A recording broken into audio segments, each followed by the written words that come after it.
grateful to the organizing committee for the opportunity to present our work here, dedicated to the synthetic ion channels. And I'd like to start with a quick overview of my presentation. For the introduction, I will tell about the synthesis of linear oligo-beta-glucosamines, that project for the creation of the vaccine, but it led us to the discovery of the cyclic oligo-beta-1,6-glucosamines. Then I will talk about the application of these interesting cycles.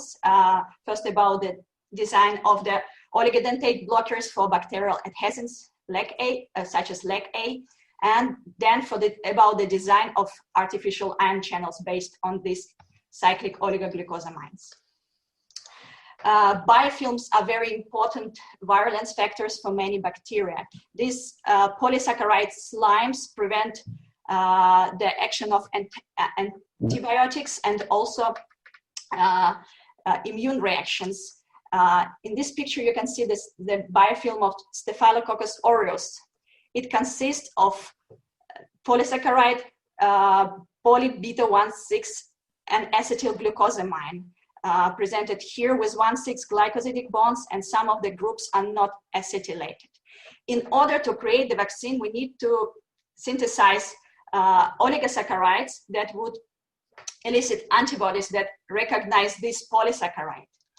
And taking into account that the PNHG, as we call it for short, this polysaccharide itself is purely immunogenic and cannot elicit the protective antibodies, but its de-N-acetylated analog named DPNHG was proved to be immunogenic and could elicit protective antibodies in first experiments. We designed the synthetic targets, linear oligo-beta-1,6-glucosamines with different amount of monosaccharide units, either with all free amino groups or with all N-acetylated. For the synthesis of such compounds, two possible synthetic routes are known. First is oligomerization, such as terminated oligomerization. This is a one-pot reaction that could allow to synthesize a number of different oligomers that could be later separated. And the second is a stepwise approach with a blockwise with stepwise elongation of the chain. For the synthesis of our compounds, we use the second route. And I will summarize these results in 28 steps. From D-glucosamine, the long ligands necessary for the creation of the vaccine were synthesized, and after conjugation with proper protein carrier, conjugated vaccine was created. It was proved to be effective against Staphylococcus aureus, different strains, including methicillin resistant, and later licensed to the vaccine company, and now is being produced under GMP conditions and undergoes clinical trials phase 1 and 2. But interestingly, this antigen PNHG, this polysaccharide, was also found in many other pathogens, as displayed here by staining the surface expressed PNHG with labeled specific antibodies. It was found in different bacteria and also in fungi and even in pathogens such as Plasmodium causing malaria. So the vaccine seems to be broadly protective.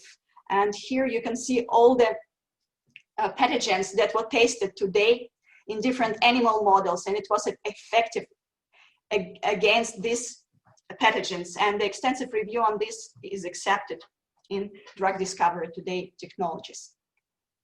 But now let's get back to the possible routes. Of course, the first route, the one-pot oligomerization, looks very attractive when you can get a series of oligomers just in one reaction. But unfortunately, and it was effective for some other examples, for some other oligosaccharide synthesis. But in our case, in fact, it didn't work at all. We didn't get any oligomers. We started with the bifunctional monosaccharide blocks in the presence of terminating units. And surprisingly and very unexpectedly, we received only the products of intramolecular glycosylation and some other products which was derived from the product of oligomerization, but then it's cyclized also. We try to elongate the bifunctional blocks, and we try to change the nature of terminating unit, but again, only intramolecular glycosylation. Even with the trisaccharide bifunctional blocks in the presence of disaccharide terminating unit, the intramolecular reaction was still the only one. Since this tendency was so strong, we decided to explore this reaction. It is of note that no cycloglucosamines were known before. No cyclic oligosaccharides of this kind were synthesized. So with the use of tetrasaccharide bifunctional blocks, we also obtained the cyclic tetrasaccharide in a good yield. It was accompanied by another stereoisomer that could be easily separated.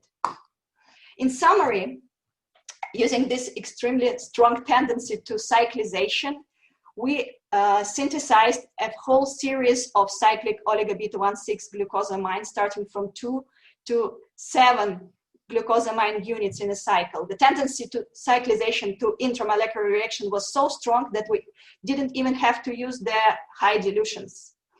And these cycles look very interesting. They represent the new type of cyclic oligosaccharides with functional groups, with amino groups that are very useful for further conjugation for modifications. They are quite flexible. And we decided to explore the possibilities to use these cycles to find the application of these cyclic molecules. The conformers with minimal energy showed us that small cycles up to tetrasaccharide are ring-shaped as expected, but longer cycles, penta, hexa, and heptasaccharides, due to their flexible glycosidic bonds, are distorted. And that is very important for the creation of artificial ion channels. We'll talk about it later. We also compared our new cyclooligosaccharides to the well-known cyclodextrins. Actually, cyclodextrin is the only class of cyclooligosaccharides that is explored to date. No other cyclooligosaccharides are under investigations, only some rare examples. Cyclodextrins are oligomers of glucose with alpha-1 4 glycosidic bonds. They're quite rigid comparing to other cycles. And their selective modification is not easy. Only the groups at C6 could be modified with some methods. And our amino groups are readily available for functionalization. The structure is rigid, as I already told, and also cyclodextrins are known for the presence of hydrophobic cavity. In cycloglucosamine, this cavity is rather hydrophilic, and so no inclusion complexes are possible in this case. And the size of the tetrasaccharide is almost 1 nanometer, so it's very perspective for the creation of nanostructures.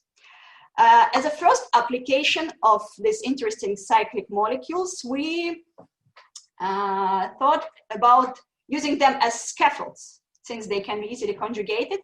And here is an example. Here is of using them for the design of multivalent blockers of bacterial lectins.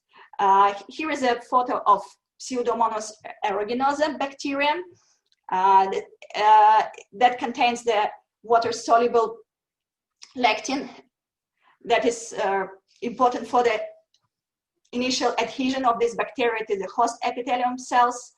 And preventing this adhesion can be very useful for the preventing of the disease. And to prevent it, we have to block this lectin.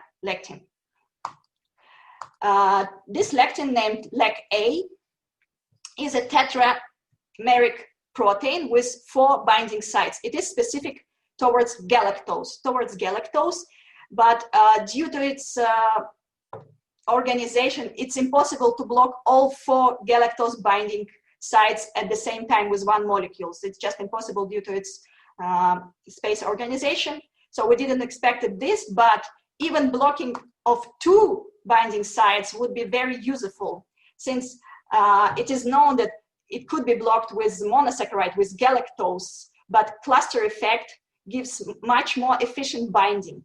So even bidentate blocking would be much more efficient. We use different calculation methods to estimate interligand distances and to plan the target synthetic conjugates.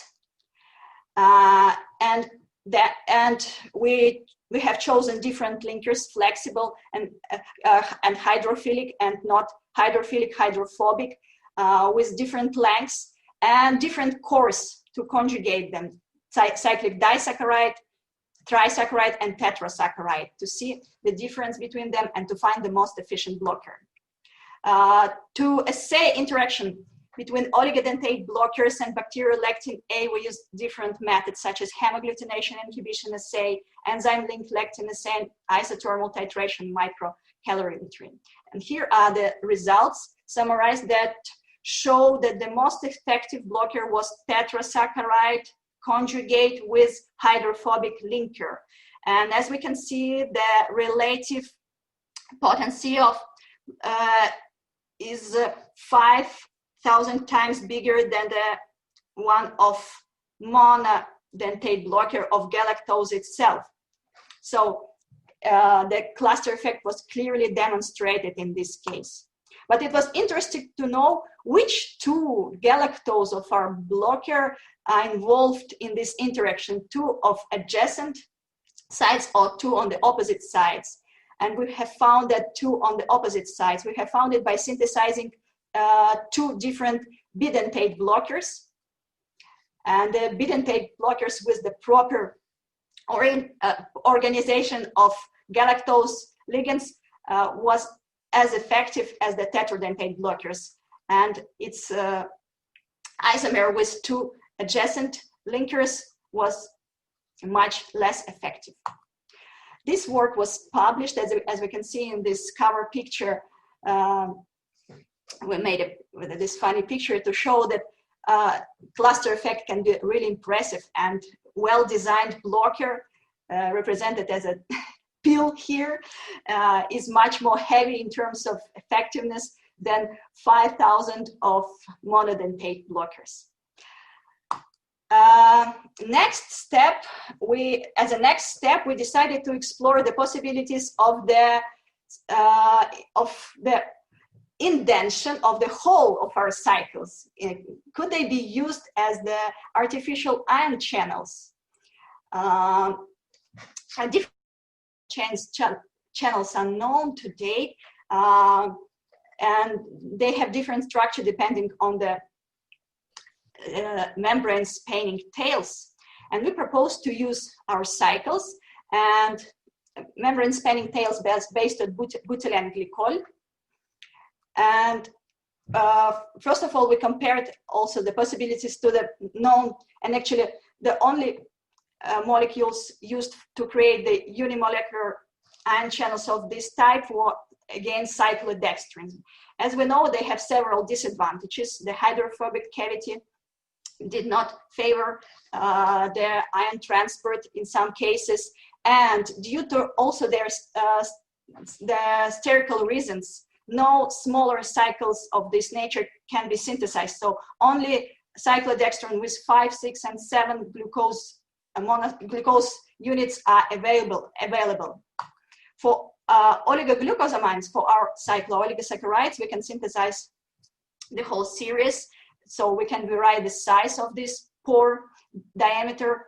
And as we already proved, the smaller cycles are quite rigid, and we expected that they could actually survive in the membrane, that they won't be distorted. But larger cycles are flexible, and they would be distorted in the membrane.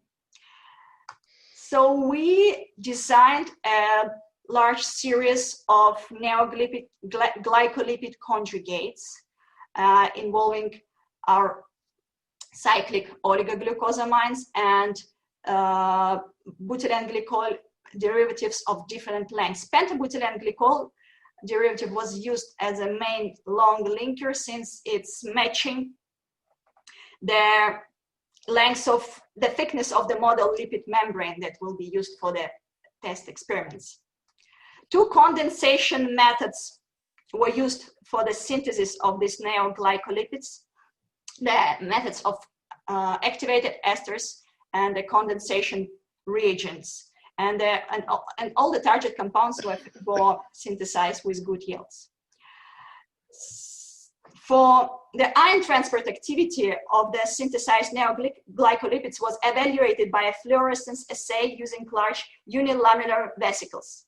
Addition of channel-forming molecule resulted in destruction of the pH gradient, and ion transport activities were evaluated at varied concentrations, indicating concentration-dependent responses during the transport process.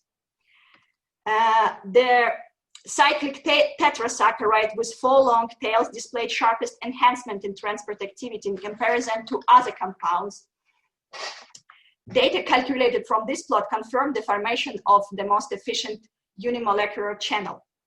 This data clearly demonstrate that increase in oligomericity from disaccharide to trisaccharide and then to tetrasaccharide is important for improving transport activity. However, bigger cycles, as we can see for pentasaccharide scaffold, they are less effective due to the deformation of the cavity in its flexible structure. Ion selectivity of these neoglycolipids was evaluated using fluorescence-based competitive assays. As we can see here, no selectivity for cations was observed, but for anions, we have observed strong selectivity for chlorine.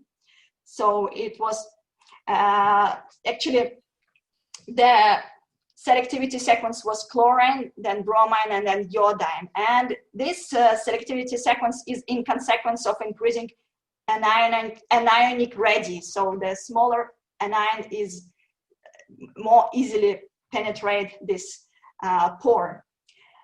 The molecular dynamic simulations of a chloride-bound cyclotetra 1,6-beta-D-glucosamine revealed the presence of water-filled cavity.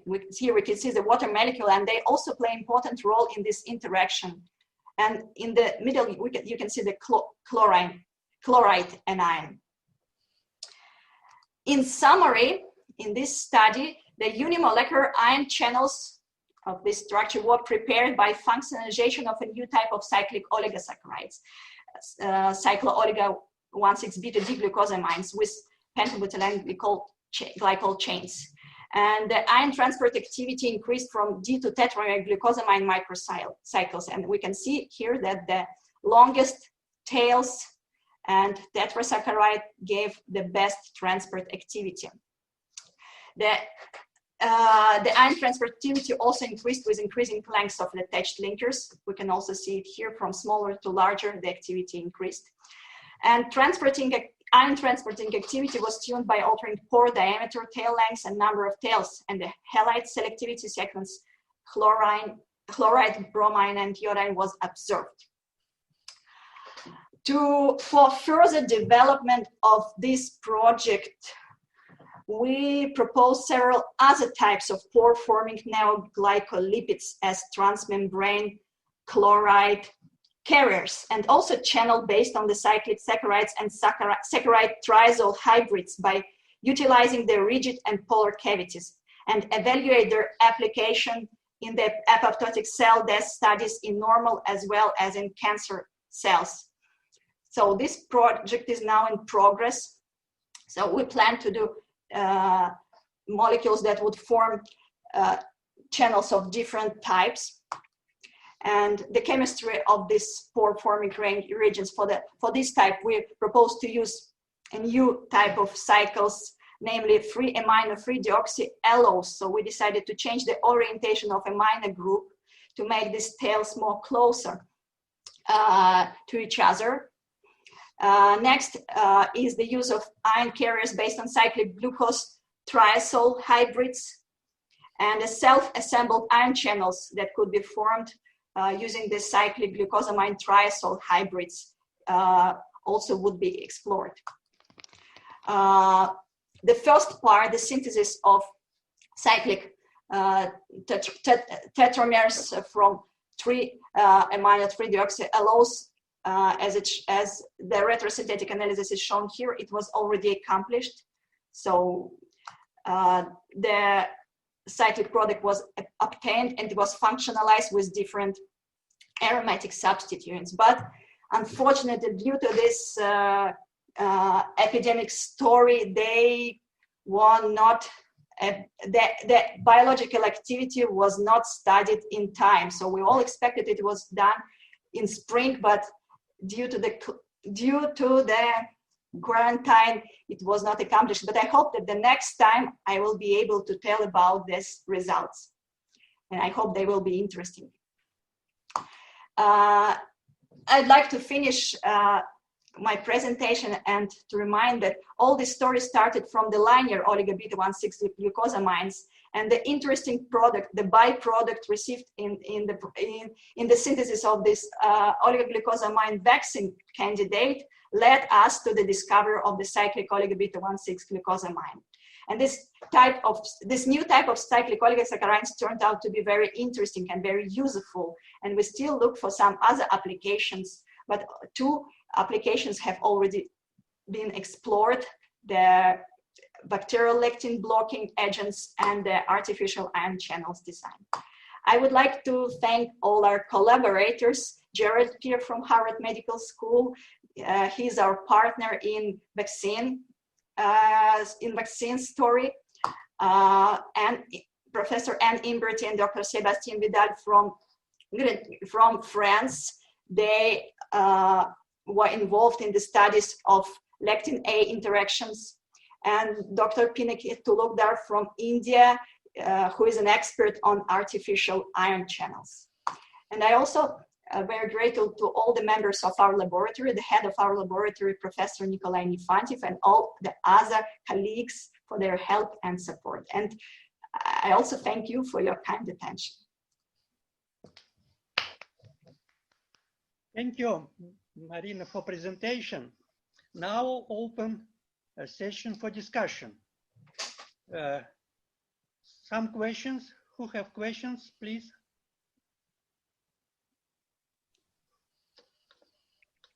My questions, you made a lot of synthesis, new compounds, cyclic oligosaccharides.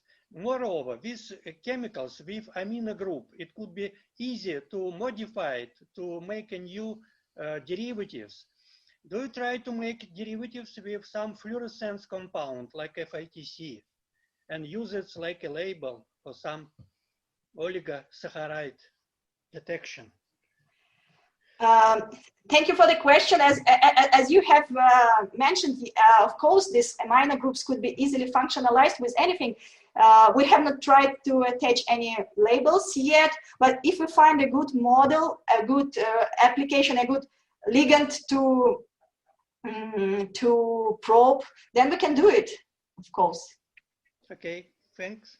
And next question, so you mentioned cyclic oligosaccharides. It looks like, from my point of view, it looks like a crown aver. Crown aver is very specific to sorption different metal ion. But your oligosaccharide, cyclic oligosaccharide, it's more specific for anion like chlorine. But chlorine is negative charge. And more structure in your oligosaccharide is oxygen. It's also negative charge. So why it's interaction? Maybe your oligosaccharide is more specific to binding with some positive charge particles like metal ion. As you can see, the first studies of cation selectivity didn't show any selectivity to cations. Mm-hmm. So we didn't see any difference. But with anions, the story is not so easy, because as we have seen, that water molecules are also involved in this interaction inside the cycle. Mm-hmm. And we plan to explore it more in the ongoing project with the new cycles, and I hope we'll soon discover what the nature of this binding is and what is more important for this binding. But you are right, the crown ethers have similar nature, but not completely similar, because the structure, the sugar structure gives some special features. Thank you. Thank you. More questions?